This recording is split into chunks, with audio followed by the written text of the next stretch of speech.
की इस वीडियो में हम बात करेंगे प्रेसिडेंट ऑफ इंडिया, भारत के राष्ट्रपति की रोल क्या होती है, राष्ट्रपति का चुनाव कैसे होता है और उनका काम क्या होता है।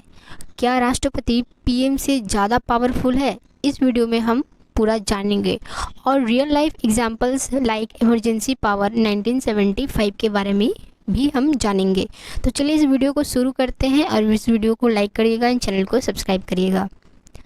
यहाँ पे हम राष्ट्रपति भवन के बारे में बात करेंगे और राष्ट्रपति के बारे में बात करेंगे। राष्ट्रपति सबसे पहली बात तो होता कौन है, ठीक है। ये हमारा राष्ट्रपति भवन है और ये हमारा राष्ट्रपति श्रीमती द्रौपदी मुर्मू है।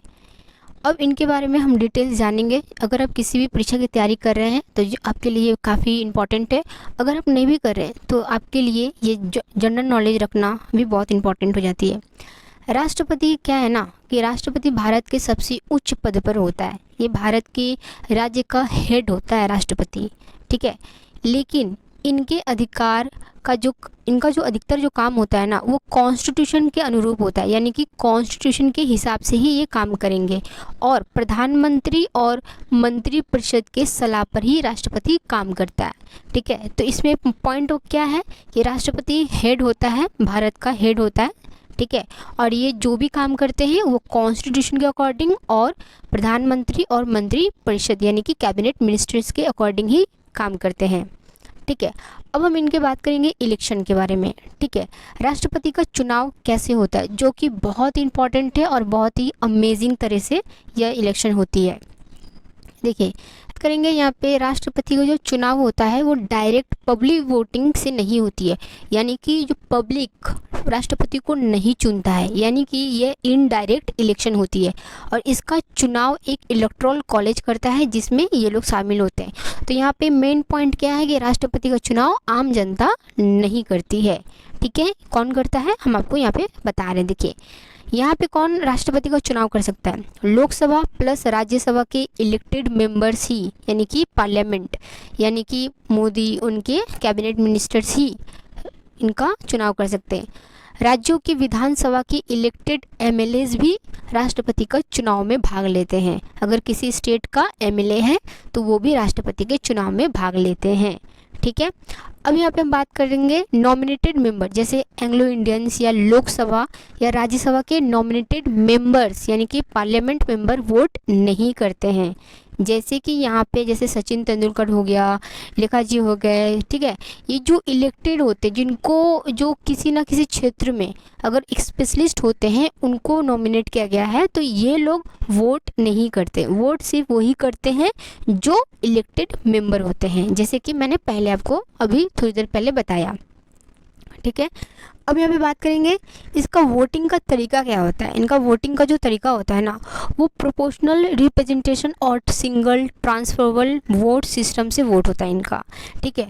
हर एमएलए का वोट की वैल्यू अलग होती है और उनकी स्टेट की पॉपुलेशन के हिसाब से होती है, ठीक है। अगर जैसे यूपी का वोट की वैल्यू अलग होगी और यहाँ पे वेस्ट बंगाल का वोट की वैल्यू अलग होगी, क्योंकि वहाँ की पॉपुलेशन को काउंट करके एमएलए की वोटिंग की काउंट की जाती है, ठीक है। जैसे यूपी की जनसंख्या ज़्यादा है, राजस्थान की जनसंख्या ज़्यादा है, ठीक है, और वेस्ट बंगाल की जनसंख्या, तो हर एक स्टेट की अलग अलग पॉपुलेशन होती है और हर एक स्टेट में अलग अलग नंबर ऑफ एमएलएज भी होते हैं। अगर मान लो कि वेस्ट बंगाल में अगर 30 एमएलए है और वहीं यूपी में अगर 40 एमएलए है तो उनका पॉपुलेशन के हिसाब से तो एमएलए का वोट किया गया है, तो इस हिसाब से उनका प्रोपोर्शनल रिप्रेजेंटेशन और सिंगल ट्रांसफॉर्मल वोट सिस्टम से ये होता है, ठीक है।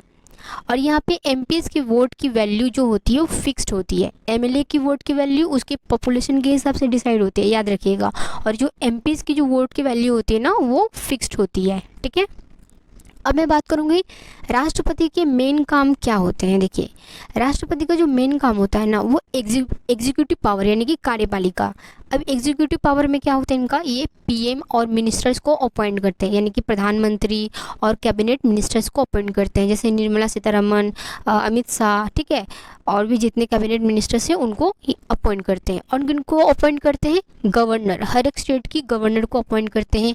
जज ऑफ सुप्रीम कोर्ट, जज ऑफ हाई कोर्ट को भी अपॉइंट करते हैं, याद रखना बहुत इंपॉर्टेंट चीज़ है यहाँ पे। जज ऑफ सुप्रीम कोर्ट को अपॉइंट करते हैं और जज ऑफ हाई कोर्ट को भी अपॉइंट करते हैं। और यहाँ पे मैं एक बात आपको यह बताना चाहूँगी कि राष्ट्रपति को कौन अपॉइंट करता है, राष्ट्रपति को शपथ कौन दिलाता है, राष्ट्रपति को शपथ दिलाता है चीफ जस्टिस ऑफ इंडिया। ठीक है, चीफ जस्टिस ऑफ इंडिया राष्ट्रपति को शपथ दिलाता है।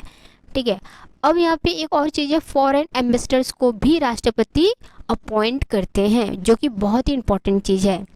ठीक है, अब यहाँ पे हम बात करेंगे लेजिस्लेटिव पावर क्या है, यानी कि विधान समाधि पावर क्या है इनका। इनका जो लेजिस्लेटिव पावर है ना, संसद के सेशन को बुलाना, रोकना और भाग करना। ठीक है, यानी कि जब भी, यानी कि संसद को समन करना, प्रोमोगेट करना। ठीक है, अगर कब संसद की बैठक होगी, ये कब अगर बीच में कुछ वैसा कुछ हुआ तो वो रोक भी सकती है। ठीक है, या फिर उसका डिवाइड भी कर सकती है। उसके बाद है बिल पर साइन करना, उनका कौन सा कानून बनाना। बिल पर वो साइन करके उसका कानून बनाते हैं, एक्ट बनाते हैं। ठीक है, उसके बाद है ऑर्डिनेंस जारी कर सकते हैं जब पार्लियामेंट का सेशन ना हो। ऑर्डिनेंस जारी तब करते हैं जब पार्लियामेंट सेशन पे नहीं होती है तब। तो ये लेजिस्लेटिव पावर है इनका। ठीक है, उसके बाद इनका जुडिशरी पावर क्या है, यानी कि न्यायिक पावर क्या है इनका। इनका जो जुडिशरी पावर है, यानी कि माफ़ी करना, यानी कि किसी को पार्डन करना, सज़ा में छोटी यानी कि प्रिजाइव सज़ा बदलना, कम्युनिटी कर देना। यानी कि अगर किसी को मौत की सज़ा दे दी गई है और वो इंसान अपने मौत के लिए जस्टिस मांग रहा है और वो सुप्रीम कोर्ट उसको माफ़ नहीं कर रहा है। ठीक है, तो वो कहाँ, अगर वो बोलेगा कि ठीक है मेरी सज़ा इतनी नहीं है कि आप जो मुझे मौत की सज़ा दे रहे हो, तो वो कहाँ जाएगा, प्रेसिडेंट के पास। तो प्रेसिडेंट उसको जांच पड़ताल करेगा।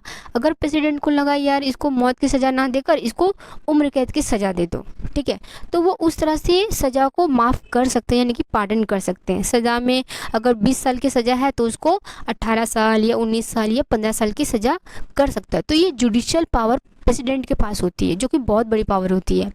ठीक है, अब हम यहाँ पे बात करेंगे कि इनका इमरजेंसी पावर क्या होती है। देखो, इमरजेंसी पावर है ना, 3 तरह की इमरजेंसी में स्पेशल पावर होती है। अब 3 तरह की इमरजेंसी में क्या होती है, एक होती है नेशनल इमरजेंसी, जो कि आर्टिकल 352 यानी कि देश पर खतरा जब हो, जैसे कि 1975 में लगा था देश पर खतरा, तो उस तरह पे यहाँ पे ये इमरजेंसी पावर लागू कर सकती है।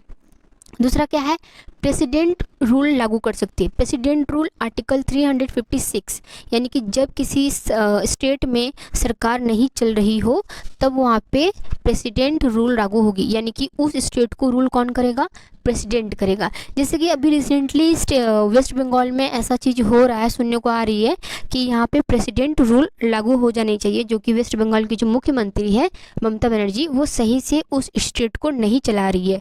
तो यहाँ पे काफ़ी लोगों ने और सुप्रीम कोर्ट या हाई कोर्ट ने भी यह जारी किया है कि यहाँ पे प्रेसिडेंट रूल लागू होनी चाहिए, यानी कि उस स्टेट पे कब्जा प्रेसिडेंट का होना चाहिए और उस स्टेट पे जो भी काम होगा अकॉर्डिंग टू प्रेसिडेंट के हिसाब से होगा।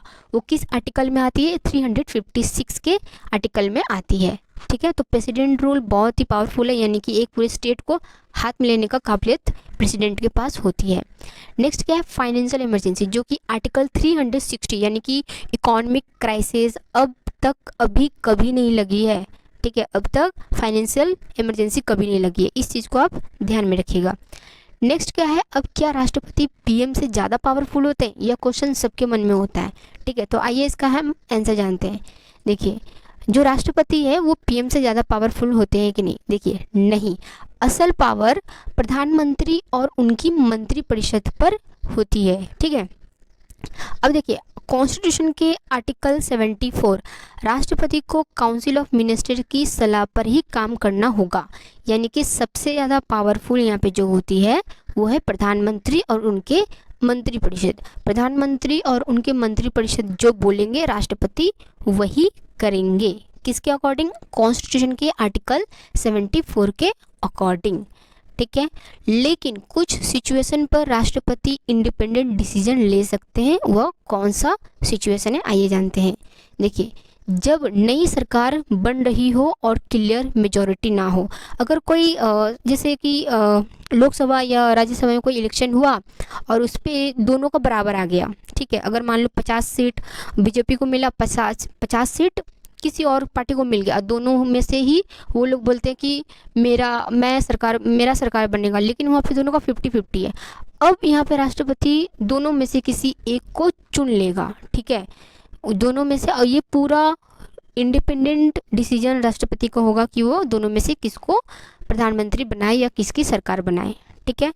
नेक्स्ट क्या है, जब पीएम रिजाइन कर दे या वोट ऑफ नो कॉन्फिडेंस हार जाए, ठीक है, जब पीएम रिजाइन करता है या फिर वोट ऑफ नो कॉन्फिडेंस हार जाता है तो राष्ट्रपति इंडिपेंडेंट डिसीजन ले सकते हैं। नेक्स्ट क्या है, जब ऑर्डिनेंस जारी करना हो, और जब ऑर्डिनेंस जारी करना हो तो प्रेसिडेंट उस चीज़ को ऑर्डिनेंस जारी कर सकते हैं, वो इंडिपेंडेंट डिसीजन होता है, याद रखिएगा यहाँ पे राष्ट्रपति का छूट है इंडिपेंडेंट डिसीजन के लिए, ठीक है। और नेक्स्ट कब है, जब इमरजेंसी डिक्लेयर करनी हो, अगर इमरजेंसी डिक्लेयर करनी हो तो राष्ट्रपति यहाँ पे भी इंडिपेंडेंट डिसीजन ले सकते हैं, किसी से पूछ कर नहीं ले सकता वो, ठीक है। उनको अगर लगे कि इमरजेंसी डिक्लेयर करना चाहिए तो देन ये इमरजेंसी डिक्लेयर कर देते हैं, फिर उसको बाद में लोकसभा या राज्यसभा में अपना करना पड़ता है वो बात कर, लेकिन फिलहाल यहाँ पे बात यह है कि ये इंडिपेंडेंट डिसीजन ले सकते हैं, ठीक है। नेक्स्ट क्या है, रियल लाइफ एग्जाम्पल हम बात करेंगे 1975 की इमरजेंसी यानी कि इंदिरा गांधी का, ठीक है।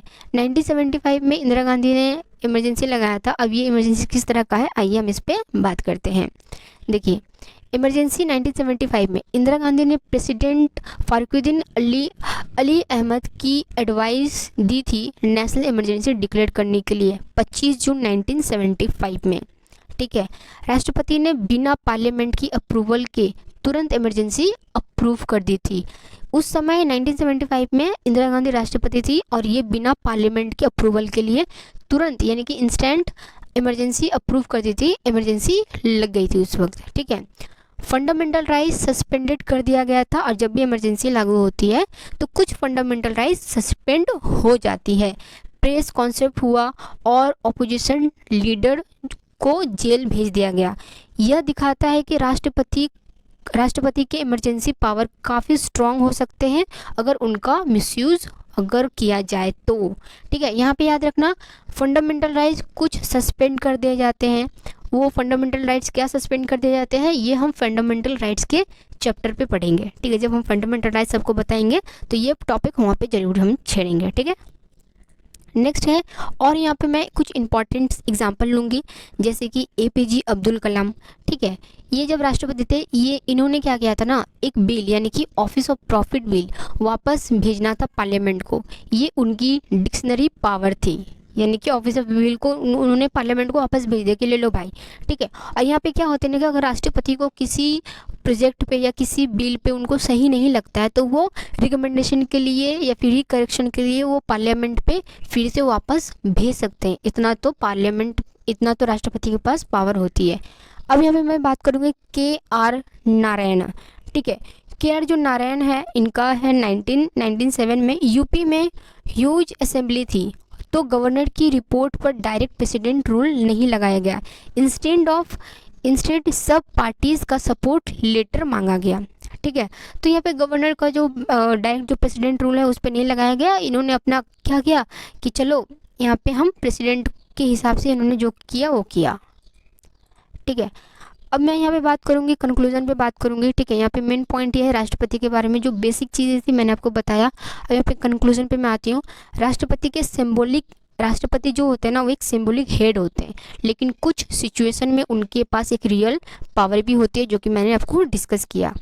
डेली डिसीजन मेकिंग PM और काउंसिल ऑफ मिनिस्टर के पास होती है कि हर दिन क्या करना है, ठीक है, कहाँ पे कौन सा बिल आना है, कौन सा एक्ट आना है, वो प्रधानमंत्री और काउंसिल ऑफ मिनिस्टर्स करते हैं। और इनको क्या राष्ट्रपति क्या करते हैं, सिर्फ उस पर मुहर लगा देते हैं, ठीक है। नेक्स्ट क्या है, इमरजेंसी जैसे समस्या में राष्ट्रपति का रोल सबसे महत्वपूर्ण हो जाता है, ठीक है। उम्मीद करते हैं दोस्तों ये वीडियो आपको काफ़ी पसंद आई है, तो आप इस वीडियो को लाइक करना, चैनल को सब्सक्राइब करना। मिलते अगले वीडियो पे, तब तक ले टेक केयर, बाय बाय, अपना ख्याल रखना और अपनों का ख्याल रखना।